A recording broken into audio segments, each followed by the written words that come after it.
What did you do when you found out about his background? Well, he's dead, so...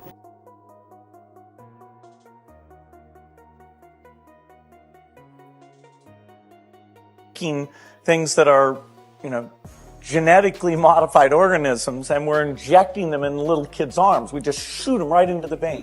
Bill Gates used to be the cozy sweater billionaire talking about vaccines and mosquitoes on TED stages. And now his name is literally sitting in the middle of Epstein Files and unsealed photos. Yeah, that escalated quickly. And when Candace Owens sees that combo, she does what Candace does best. She drops the rhetorical nuke. Alright, let's get into it. Today we're breaking down Candace Owens drops the hammer on Bill Gates after his name got exposed in Epstein Files. In 10 fast-moving facts with a whole lot of context and just enough sarcasm to keep your blood pressure at a fun but manageable level. Remember, we're talking about documents, media reports, and public commentary. Bill Gates has not been charged with Epstein's crimes. Epstein was a convicted sex offender. Gates? He's under scrutiny for who he chose to sit in a room with after that was already public. Huge difference. Ready? Let's roll. Look, when the same billionaire who wants to save the world keeps showing up in files belonging to one of the most infamous predators on the planet, at some point, people are gonna have questions. That's the tone Candace Owens taps into when she drops the hammer on Bill Gates after his name and face pop up in new Epstein-related documents and photos. Newly released files and images from Epstein's estate and investigation show just how intertwined Epstein was with powerful figures. And yes, Bill Gates is one of the names that keeps resurfacing in headlines, interviews, and document dumps. Candace looks at that, looks at Jeffrey Epstein's history, and basically says, you expect us to believe this was just about charity. But the question isn't just, did Bill Gates know everything? It's, why was he there at all? And that's where our story starts. Fact number 1, the files go public and Bill's name comes with them. When you hear Epstein Files Transparency Act, you probably don't think cozy billionaire content. You think, oh, this is about to get ugly. As the US government starts releasing long-sealed Epstein-related documents and photos, people immediately go hunting for names, faces, and connections. In that pile of photos from Epstein's properties and contacts, one of the biggest names trending is Bill Gates, the same man whose public image is philanthropy, climate, vaccines, TED Talks, and awkward dad laugh. Candace Owens sees this and instantly frames it as a story about elite hypocrisy. Her angle is simple. These aren't random dudes from LinkedIn. These are some of the most powerful people on earth. And somehow they keep accidentally ending up at dinner with a convicted sex offender. Cue dramatic zoom in on Bill's face in those files, and Candace essentially goes, explain yourself, nerd king. And if that sounded wild, wait until you hear how Bill and Epstein even got into the same orbit in the first place. Fact number 2, the philanthropy meetings that aged like milk. According to Gates and his team, the original story was very neat and tidy. We met with Epstein to discuss philanthropy. Technically, that's what they said. The meetings happened after Epstein was already convicted as a sex offender. The official line is that Bill thought Epstein had connections and could help channel big money into charitable projects. On paper, that sounds like a LinkedIn success story. In reality, it looks like world-famous philanthropist willingly sitting down with a notorious predator multiple times after the criminal conviction was public. Candace pounces on that gap between what was known and who still showed up. She calls out how absurd it is that a man with Gates's resources and access couldn't find literally anyone else on earth to discuss philanthropy with. Her subtext is brutal. You expect us to believe the only guy who could help you help the world was Jeffrey Epstein? That's where the tone shifts from bad look to what else was going on. And speaking of what else was going on, the next part of this story is where blackmail, affairs, and bridge tournaments enter the chat. Fact number 3, the alleged blackmail over a Russian bridge player. Reports from major outlets say Epstein allegedly tried to leverage Bill Gates' personal life,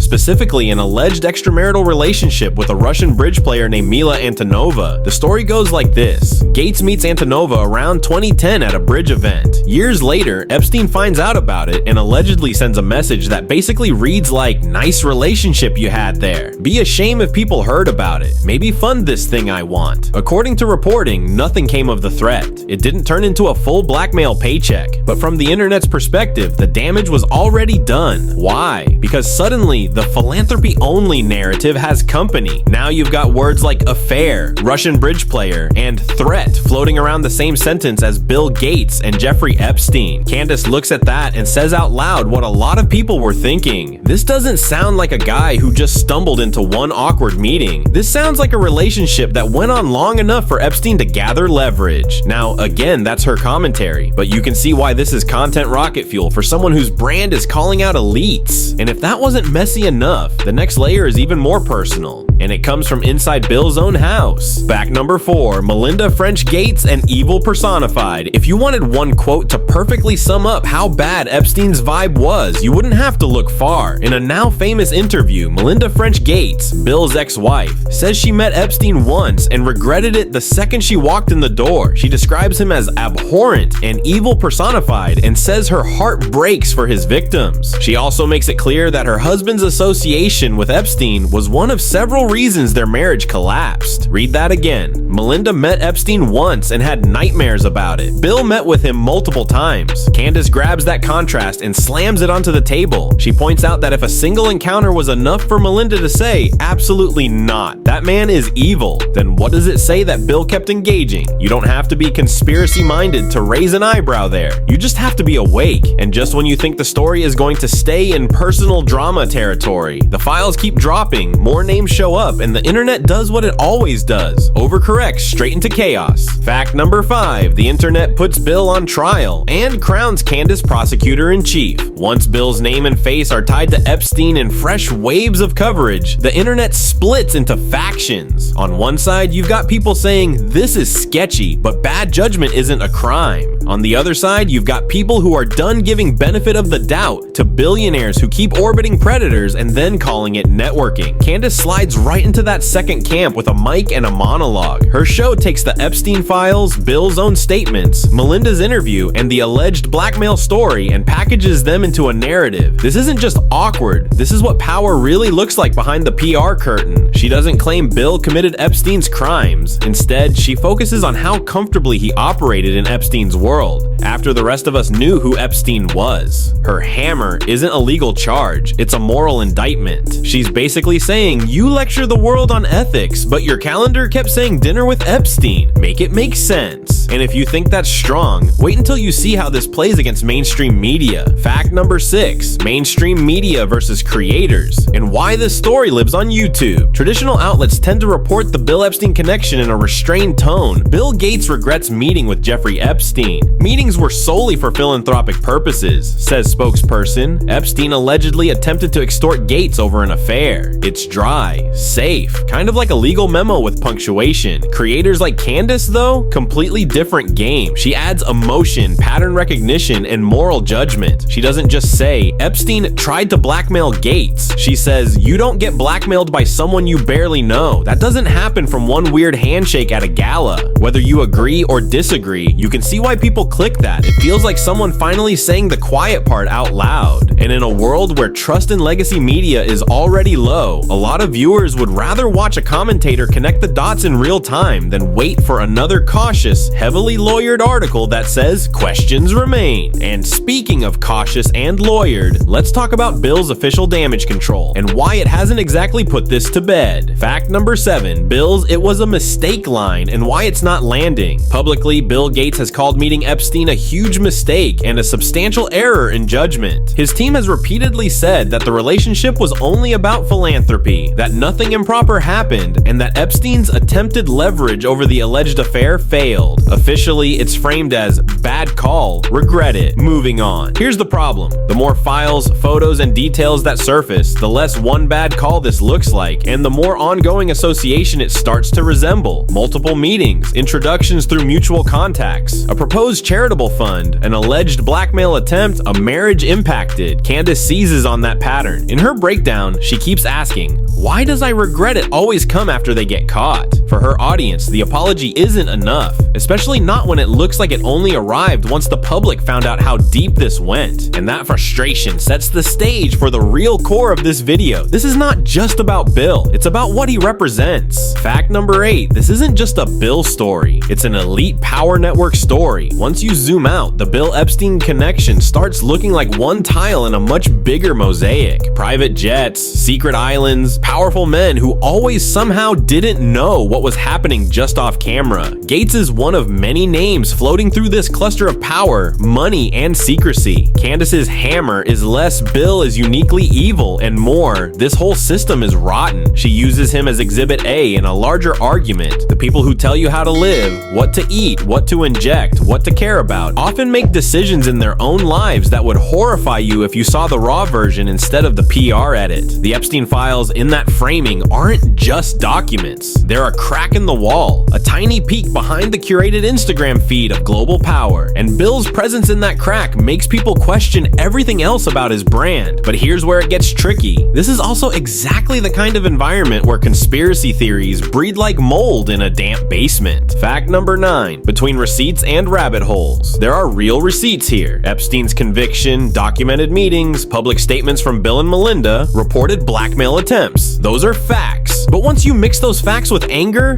distrust, and an algorithm that rewards drama, you end up with wild theories that jump from bad judgment straight to secret puppet master of global everything. Candace walks that line like a tightrope. She leans hard into implications, questions, and patterns, but she doesn't have access to some magical hidden file that proves criminal behavior by Bill himself. And that tension is part of what keeps people watching. She's saying what they're already suspicious about in a way that feels emotionally true, even when the legal side is murky. Your job as a viewer and what we do in this video is separate. What's documented? What's likely? What's pure speculation dressed up as certainty? Because the easiest thing in the world is to turn everyone into either a demon or a saint. The hardest thing is to hold space for this is very bad judgment and we still don't know everything. Fact number 10, why this story won't die and what it means going forward. Here's the real reason this story has legs. It hits every modern pressure point at once. Billionaire with save the world branding, convicted predator with global connections, government dragging its feet on releasing all the files, a high-profile divorce with Epstein in the background, a commentator like Candace Owens framing it as the final proof that elites play by different rules. Even if every legal question around Bill Gates were answered tomorrow, there would still be a bigger, uncomfortable truth left standing. People no longer trust the institutions that tell them,